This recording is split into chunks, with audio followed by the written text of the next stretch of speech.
Hello everyone, welcome back to my YouTube channel Chandana's happy world. I hope ನೀವೆಲ್ಲರೂ ಕೂಡ ಆರಾಮಾಗಿದ್ದೀರಾ ಅಂದ್ಕೊಂಡು ಇವತ್ತಿನ ಈ ವಿಡಿಯೋನ ಸ್ಟಾರ್ಟ್ ಮಾಡ್ತಾ ಇದ್ದೀನಿ.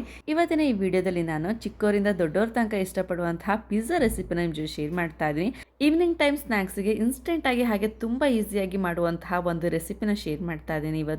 ಇವತ್ತು ನಾನು ಬ್ರೆಡ್ ಯೂಸ್ ಮಾಡ್ಕೊಂಡು ನಾನು ಪಿಜ್ಜಾ ಮಾಡ್ತಿರೋದ್ರಿಂದ ಕೆಲವೊಂದು ಐಟಮ್ಸ್ನ ನಾನಿಲ್ಲಿ ರೆಡಿ ಮಾಡ್ಕೊಂಡಿದ್ದೀನಿ. ಇಲ್ಲಿ ನಾನು 1 ಬೌಲಷ್ಟು ಅಂದರೆ ಫುಲ್ ಬೌಲಷ್ಟು ನಾನು ಪನ್ನೀರ್ ತೊಗೊಂಡಿದ್ದೀನಿ. ಸೊ ಪನ್ನೀರ್ ಯೂಸ್ ಮಾಡೋದು ತುಂಬಾ ಟೇಸ್ಟಿಯಾಗಿರುತ್ತೆ. ಸೊ ಹಾಗಾಗಿ ನನಗೆ ಸ್ಕಿಪ್ ಮಾಡ್ಕೊಳೋದಕ್ಕೆ ಇಷ್ಟ ಇಲ್ಲ, ಹಾಗಾಗಿ ಅದನ್ನು ಕೂಡ ಆ್ಯಡ್ ಮಾಡ್ತಾ ಇದ್ದೀನಿ. ನೀವು ಇದೇ ಅಂತಲ್ಲ, ಯಾವ್ದು ಬೇಕಾದ್ರೂ ಆ್ಯಡ್ ಮಾಡ್ಕೋಬೋದು, ಇಲ್ಲ ಕಾರ್ನ್ ಕೂಡ ಆ್ಯಡ್ ಮಾಡ್ಕೋಬೋದು, ತುಂಬ ಟೇಸ್ಟಿಯಾಗಿರುತ್ತೆ. ಇಲ್ಲಿ ನಾನು ಆನಿಯನ್ ಜೊತೆಗೆ ಕ್ಯಾಪ್ಸಿಕಮ್ ಹಾಗೆಯೇ ಟೊಮೊಟೊನ ಕೂಡ ಯೂಸ್ ಮಾಡ್ತಾ ಇದ್ದೀನಿ.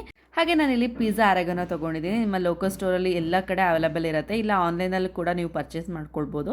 ಜೊತೆಗೆ ನಾನು ಪಿಜ್ಜಾ ಸಾಸ್ ಮಾಡ್ಕೊಳೋದಕ್ಕೆ ಇಲ್ಲಿ ಟೊಮೊಟೊ ಕೆಚಪ್ನ ಕೂಡ ಯೂಸ್ ಮಾಡ್ತಾ ಇದ್ದೀನಿ. ಹಾಗೆಯೇ ವೆಜ್ ಮೈನಸ್ನ ಯೂಸ್ ಮಾಡ್ತಾ ಇದ್ದೀನಿ. ತುಂಬ ಟೇಸ್ಟಿಯಾಗಿರುತ್ತೆ. ಇದು ಆಪ್ಷನಲ್ ಅಂತ ಕೂಡ ಹೇಳ್ಬೋದು, ಇಲ್ಲ ಯೂಸ್ ಮಾಡಿದ್ರೆ ತುಂಬಾ ಟೇಸ್ಟಿಯಾಗಿರುತ್ತೆ. ಹಾಗೆ ನಾನಿಲ್ಲಿ ಪಿಜ್ಜಾ ಸೀಸನಿಂಗ್ ಕೂಡ ಯೂಸ್ ಮಾಡ್ತಾ ಇದ್ದೀನಿ. ನೀವು ಯಾವಾಗಲಾದರೂ ಔಟ್ಸೈಡಿಂದ ಪಿಜ್ಜಾನ ತರಿಸ್ಕೊಂಡಿದ್ರೆ ಅದ್ರ ಜೊತೆಗೆ ಪುಟ್ಟು ಸ್ಯಾಚೆಟ್ ಕೊಟ್ಟಿರ್ತಾರೆ ಆರೆಗಾನೋ ಹಾಗೆ ಪಿಜ್ಜಾ ಸೀಸನಿಂಗ್ದು. ಸೊ ಆ ಥರ ಸ್ಯಾಚೆಟ್ ಇದ್ದರೆ ಅದನ್ನು ಕೂಡ ಯೂಸ್ ಮಾಡ್ಕೊಳ್ಬೋದು. ಸೊ ಈ ಟೈಪ್ ನಾನು ಪಿಜ್ಜಾ ಮಾಡ್ಕೊಳ್ಳೋದಕ್ಕೆ ಬೇಕಾಗಿರುವಂತಹ ಎಲ್ಲ ಐಟಮ್ನು ಕೂಡ ರೆಡಿ ಮಾಡ್ಕೊಂಡಿದ್ದೀನಿ. ಸೊ ಈ ಥರ ಚಾಪ್ ಮಾಡಿ ಇಟ್ಕೊಂಡ್ರೆ ಬೇಗ ಟಾಪಿಂಗ್ಸ್ನ ನಾವು ಸೆಟ್ ಮಾಡ್ಬೋದು ಅಂತ.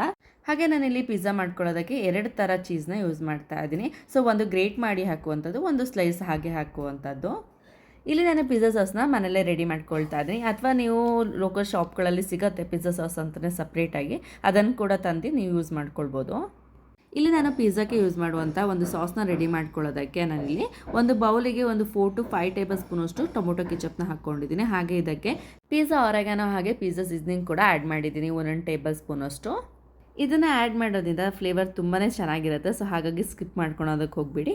ಹಾಗೆ ಇದ್ರ ಜೊತೆಗೆ ಸ್ವಲ್ಪ ಉಪ್ಪನ್ನು ಕೂಡ ಸೇರಿಸ್ಕೊಳ್ತಾ ಇದ್ದೀನಿ, ಆ್ಯಂಡ್ ಸ್ವಲ್ಪ ಚಿಲ್ಲಿ ಪೌಡರ್ ಕೂಡ ಸೇರಿಸ್ಕೊಳ್ತಾ ಇದ್ದೀನಿ. ಒಂದು 1/4 ಟೇಬಲ್ ಸ್ಪೂನಷ್ಟು ನಾನು ಚಿಲ್ಲಿ ಪೌಡರ್ನ ಕೂಡ ಹಾಕ್ಕೊಂಡು ನಾನಲ್ಲಿ ಮಿಕ್ಸ್ ಮಾಡ್ಕೊಳ್ತಾ ಇದ್ದೀನಿ. ಸೊ ಇಷ್ಟೇ ಇಂಗ್ರೀಡಿಯೆಂಟ್ಸ್. ಸೊ ಇಷ್ಟನ್ನು ಹಾಕಿಬಿಟ್ಟು ನಾನು ಮಿಕ್ಸ್ ಮಾಡಿಕೊಂಡ್ರೆ ಪಿಜ್ಜಾ ಸಾಸ್ ರೆಡಿ ಆಗುತ್ತೆ. ತುಂಬ ಈಸಿಯಾಗಿ ಹಾಗೆಯೇ ಇನ್ಸ್ಟೆಂಟಾಗಿ ಮಾಡ್ಕೊಳುವಂಥ ಒಂದು ಸಾಸ್ ಇದು. ಹಾಗೆ ನಾನು ಇದನ್ನು ಮಿಕ್ಸ್ ಮಾಡ್ಕೊಳ್ತಾ ಇದ್ದೀನಿ. ಒಂದು 2 ಮಿನಿಟ್ಸ್ ಹಾಗೆ ನೀಟಾಗಿ ನಾನು ಮಿಕ್ಸ್ ಮಾಡ್ಕೊಂಡಾದ್ಮೇಲೆ ಸೈಡ್ಗೆ ಇಟ್ಬಿಟ್ಟು ಪನ್ನೀರನ್ನ ನಾವು ಶಾಲೋ ಫ್ರೈ ಮಾಡ್ಕೊಳೋದಕ್ಕೆ ರೆಡಿ ಮಾಡ್ಕೊಳ್ತಾ ಇದ್ದೀನಿ. ಸೊ ಪನ್ನೀರನ್ನ ಯಾವಾಗಲೂ ಕೂಡ ನಾವು ಹಾಗೆ ಪ್ಲೇನಾಗಿ ನಾವು ಟಾಪಿಂಗ್ಸ್ಗೆ ಹಾಕೋಕ್ಕಿಂತ ಈ ಥರ ಫ್ರೈ ಹಾಕ್ಕೊಂಡ್ರೆ ತುಂಬಾ ಟೇಸ್ಟಿಯಾಗಿರುತ್ತೆ. ಸೊ ಹಾಗೆ ಫ್ಲೇವರ್ಫುಲ್ ಆಗು ಕೂಡ ಇರುತ್ತೆ. ಇದಕ್ಕೆ ಜಸ್ಟ್ ನಾನು 2 ಟೇಬಲ್ ಸ್ಪೂನಷ್ಟು ಆಯಿಲ್ ಹಾಕ್ಕೊಂಡು ಅದಕ್ಕೆ ಸ್ವಲ್ಪ ಅಚ್ಚ ಖಾರದ ಪುಡಿ ಹಾಗೆಯೇ ಅರಿಶಿನ ಪುಡಿ ಸ್ವಲ್ಪ ಉಪ್ಪನ್ನು ಕೂಡ ಸೇರಿಸ್ಕೊಂಡು ನಾನು ಇದನ್ನು ಫ್ರೈ ಮಾಡ್ಕೊಳ್ತಾ ಇದ್ದೀನಿ ಪನ್ನೀರ್ ಹಾಕ್ಕೊಂಡು. ಸೊ ಇದನ್ನು ಒಂದು 2 ಮಿನಿಟ್ಸ್ ಲೋ ಫ್ಲೇಮಲ್ಲಿ ಇಟ್ಟು ಫ್ರೈ ಮಾಡಿಕೊಂಡ್ರೆ ಚೆನ್ನಾಗಿ ಫ್ರೈ ಆಗುತ್ತೆ. ಇಲ್ಲಿ ನೀವು ಪಿಜ್ಜಾ ಟಾಪಿಂಗ್ಸ್ಗೆ ಪನ್ನೀರ್ ಬದಲು ನೀವು ಮಶ್ರೂಮ್ ಆದರೂ ಯೂಸ್ ಮಾಡ್ಕೋಬೋದು, ಅಥವಾ ಯಾವುದೇ ವೆಜಿಟೇಬಲ್ಸ್ ಇಲ್ದಲೇ ಕಾರ್ನ್ ಹಾಗೆ ಚೀಸ್ ಕೂಡ ಯೂಸ್ ಮಾಡ್ಕೋಬೋದು ಪ್ಲೈನಾಗಿ. ಬಟ್ ಇಲ್ಲಿ ನಾನು ಮಕ್ಕಳಿಗೆ ಮಾಡ್ಕೊಂಡಿರೋದ್ರಿಂದ ಹೈ ಪ್ರೋಟೀನಾಗಿ ಇರಲಿ ಅಂತ ಪನ್ನೀರನ್ನ ಯೂಸ್ ಮಾಡ್ಕೊಳ್ತಾ ಇದ್ದೀನಿ. ಆ್ಯಂಡ್ ಇನ್ನೊಂದೇನೆಂದರೆ ಪನ್ನೀರ್ ಅಂದರೆ ತುಂಬಾ ಇಷ್ಟ ಆಗುತ್ತೆ ಮನೇಲಿ ಎಲ್ಲರಿಗೂ ಕೂಡ, ಹಾಗಾಗಿ ನಾನು ಸ್ಕಿಪ್ ಮಾಡ್ತಾ ಇಲ್ಲ. ಪನ್ನೀರನ್ನ ನಾವು ಫ್ರೈ ಮಾಡ್ಕೊಂಡು ಆದಮೇಲೆ ನಾನಿಲ್ಲಿ ಪಿಜ್ಜಾ ಮಾಡ್ಕೊಳೋದಕ್ಕೆ ಒಂದು ಪ್ಯಾನ್ ತೊಗೊಂಡಿದ್ದೀನಿ. ನೀವು ಪ್ಯಾನ್ ಇಲ್ಲಾಂದರೆ ತವಾ ಯಾವುದ್ರಲ್ಲಾದರೂ ಮಾಡ್ಕೊಳ್ಬೋದು. ನಾನಿಲ್ಲಿ ಪ್ಯಾನ್ನ ಯೂಸ್ ಮಾಡ್ತಾ ಇದ್ದೀನಿ, ಯಾಕಂದರೆ ಲಿಡ್ನ ಕ್ಲೋಸ್ ಮಾಡ್ಕೊಳೋದಕ್ಕೆ ಈಸಿ ಆಗುತ್ತೆ ಅಂತ. ಇಲ್ಲಿ ನಾನು ಪಿಜ್ಜಾ ಮಾಡ್ಕೊಳೋದಕ್ಕೆ ಬ್ರೌನ್ ಬ್ರೆಡ್ನ ತೊಗೊಂಡಿದ್ದೀನಿ. ಸೊ ಬ್ರೌನ್ ಬ್ರೆಡ್ ಮೇಲೆ ಫಸ್ಟು ನಾನು ಚೀಸ್ನ ಹಾಕ್ಕೊಳ್ತಾ ಇದ್ದೀನಿ. ಸೊ ಈ ಚೀಸ್ನ ನಾನು ಸ್ಲೈಸ್ನ ಹಾಗೆ ತೊಗೊಂಡಿದ್ದೀನಿ. ನಾನು ಮೊಜರೆಲ್ಲಾ ಚೀಸ್ನ ಆಮೇಲೆ ಹಾಕ್ಕೊಳ್ತಾ ಇದ್ದೀನಿ. ಫಸ್ಟ್ ನಾನು ಸಾಸ್ನ ಏನು ರೆಡಿ ಮಾಡ್ಕೊಂಡಿದ್ದೆ ಅದನ್ನು ಫಸ್ಟು ಸ್ಪ್ರೆಡ್ ಮಾಡ್ಕೊಳ್ತಾ ಇದ್ದೀನಿ ಎರಡಕ್ಕೂ ಕೂಡ. ಇಲ್ಲಿ ನೀವು ವೈಟ್ ಬ್ರೆಡ್ ಆದರೂ ಯೂಸ್ ಮಾಡ್ಕೊಳ್ಬೋದು, ಬಟ್ ನಾನಿಲ್ಲಿ ಬ್ರೌನ್ ಬ್ರೆಡ್ ಇತ್ತು ಅಂತ ನಾನು ಬ್ರೌನ್ ಬ್ರೆಡ್ಡಲ್ಲೇ ಮಾಡ್ಕೊಳ್ತಾ ಇದ್ದೀನಿ, ಹೆಲ್ದಿ ವರ್ಷನ್ ಅಂತ ಅಷ್ಟೇ. ಇಲ್ಲಾಂದರೆ ನೀವು ವೈಟ್ ಬ್ರೆಡ್ಡಲ್ಲಿ ಮಾಡಿಕೊಂಡ್ರೆ ಇನ್ನೂ ಸ್ವಲ್ಪ ಟೇಸ್ಟ್ ಚೆನ್ನಾಗಿರುತ್ತೆ. ಸೊ ಹಾಗೆ ನಾನಿಲ್ಲಿ ಟಾಪಿಂಗ್ಸ್ಗೆ ನಾನು ಆನಿಯನ್ ಹಾಗೆ ಕ್ಯಾಪ್ಸಿಕಮ್ ಎಲ್ಲದನ್ನೂ ಕೂಡ ಹಾಕ್ಕೊಂಡು ನಾನು ಟಾಪಿಂಗ್ಸ್ನ ರೆಡಿ ಮಾಡ್ಕೊಳ್ತಾ ಇದ್ದೀನಿ. ಇಲ್ಲಿ ಈ ಬ್ರೆಡ್ ಪಿಜ್ಜಾ ಮಾಡೋದು ತುಂಬಾ ಈಸಿ. ಸೊ ಐಟಮ್ಸ್ಗಳು ಮನೇಲಿದ್ದರೆ ಆರಾಮಾಗಿ ಮಾಡ್ಕೊಳ್ಬೋದು, ಇನ್ಸ್ಟೆಂಟಾಗಿ ಮಾಡುವಂಥದ್ದು. ಮನೇಲಿರುವಂಥ ಮಕ್ಕಳು ತುಂಬಾ ಕೇಳ್ತಾ ಇರ್ತಾರೆ, ಸೊ ಏನಾದರೂ ಮಾಡಿಕೊಡು ಅಂತ. ಸೊ ಸ್ನ್ಯಾಕ್ಸಿಗೆ ಈವ್ನಿಂಗ್ ಟೈಮ್ ಸ್ನ್ಯಾಕ್ಸಿಗೆ ಒಂದು ಪರ್ಫೆಕ್ಟ್ ಆದ ಒಂದು ಸ್ನ್ಯಾಕ್ಸ್ ರೆಸಿಪಿ ಅಂತ ಹೇಳ್ಬೋದು.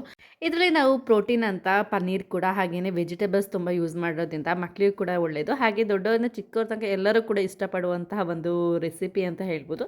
ನಾನು ಮೊದಲೇ ರೆಡಿ ಮಾಡಿ ಇಟ್ಕೊಂಡಿರುವಂತಹ ಎಲ್ಲ ಟಾಪಿಂಗ್ಸ್ನ ಕೂಡ ನಾನು ಸೆಟ್ ಮಾಡ್ಕೊಂಡಾದ್ಮೇಲೆ ಇಲ್ಲಿ ನಾನು ಚೀಸ್ನ ಕೂಡ ಗ್ರೇಟ್ ಮಾಡಿ ಹಾಕ್ಕೊಳ್ತಾ ಇದ್ದೀನಿ. ಲಾಸ್ಟಿಗೆ ಈ ಥರ ಚೀಸ್ ಮಾಡಿ ಹಾಕ್ಕೊಂಡ್ರೆ ತುಂಬ ಚೆನ್ನಾಗಿರುತ್ತೆ. ಸೊ ಮಕ್ಳಿಗೆ ಮಾತ್ರ ತುಂಬಾ ಇಷ್ಟ ಆಗುತ್ತೆ ಅಂತ ಹೇಳ್ಬೋದು ಚೀಸ್ ಜಾಸ್ತಿ ಇದ್ದರೆ. ಒಂದು 2 ಮಿನಿಟ್ಸ್ ನಾನು ತುಂಬಾ ಲೋ ಫ್ಲೇಮಲ್ಲಿ ಇಡ್ತಾ ಇದ್ದೀನಿ. ಹಾಗೆ ನಾನಿಲ್ಲಿ ಮೈಕ್ರೋವೇವ್ನಲ್ಲಿ ಹೇಗೆ ಮಾಡ್ಕೊಳೋದು ಅನ್ನೋದನ್ನು ಕೂಡ ತಿಳಿಸ್ಕೊಡ್ತಾ ಇದ್ದೀನಿ. ಸೊ ಮೈಕ್ರೋವೇವ್ನಲ್ಲಿ ನಾನು ಮಾಡ್ಕೊಳೋದಕ್ಕೆ ಸ್ವಲ್ಪ ಚೇಂಜಸ್ನ ಮಾಡ್ಕೊಳ್ತಾ ಇದ್ದೀನಿ. ಇಲ್ಲಿ ನಾನು ಫಸ್ಟಿಗೆ ನಾನು ಬ್ರೆಡ್ಗೆ ಪಿಜ್ಜಾ ಸಾಸ್ನ ಅಪ್ಲೈ ಮಾಡ್ಕೊಳ್ತಾ ಇದ್ದೀನಿ. ನಂತರ ನಾನು ಟಾಪಿಂಗ್ಸ್ನ ಆ್ಯಡ್ ಮಾಡಿ ಚೀಸ್ನ ಆ್ಯಡ್ ಮಾಡ್ತಾ ಇದ್ದೀನಿ. ಇಲ್ಲಿ ನಾನು ಪಿಜ್ಜಾ ಮಾಡೋದಕ್ಕೆ 2 ರೀತಿ ಟಾಪಿಂಗ್ಸ್ನ ಆ್ಯಡ್ ಮಾಡ್ತಾ ಇದ್ದೀನಿ. ಬಟ್ ಟೇಸ್ಟ್ ವೈಸ್ ಏನು ವೇರಿಯೇಷನ್ ಆಗಲ್ಲ, ಯಾಕಂದರೆ ಎಲ್ಲ ಇಂಗ್ರೀಡಿಯೆಂಟ್ಸು ಸೇಮ್ ಯೂಸ್ ಮಾಡಿರೋದ್ರಿಂದ ಟೇಸ್ಟ್ ವೈಸ್ ಸೇಮ್ ಇರುತ್ತೆ. ಬಟ್ ನಾನು ಟಾಪಿಂಗ್ಸ್ ಹಾಕುವಂಥ ರೀತಿ ಒಂದು ಸ್ವಲ್ಪ ಚೇಂಜಸ್ ಮಾಡಿದ್ದೀನಿ ಅಷ್ಟೇ. ಇಲ್ಲಿ ನಾನು ಪಿಜ್ಜಾ ಸಾಸ್ನ ಅಪ್ಲೈ ಮಾಡ್ಕೊಂಡು ದೆನ್ ಆವಾಗಲೇ ತೋರಿಸಿರೋ ಹಾಗೆ ಎಲ್ಲ ಟಾಪಿಂಗ್ಸ್ನ ಕೂಡ ಆ್ಯಡ್ ಮಾಡ್ಕೊಳ್ತಾ ಇದ್ದೀನಿ.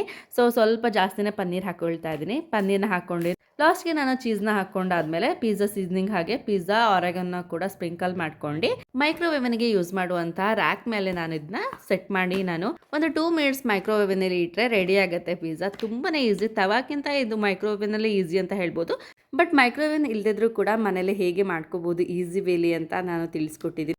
ಓಕೆ ಫ್ರೆಂಡ್ಸ್, ಇವತ್ತಿನ ಈ ವಿಡಿಯೋ ನಿಮಗೆ ಇಷ್ಟ ಆಗಿದ್ದಲ್ಲಿ ಲೈಕ್ ಮಾಡಿ ಹಾಗೆ ಸಬ್ಸ್ಕ್ರೈಬ್ ಮಾಡ್ಕೊಳ್ಳೋಣ ಮರಿಬೇಡಿ ಅಂತ ಹೇಳ್ತಾ ನೆಕ್ಸ್ಟ್ ವಿಡಿಯೋದಲ್ಲಿ ಸಿಗ್ತೀನಿ. And till take care, bye.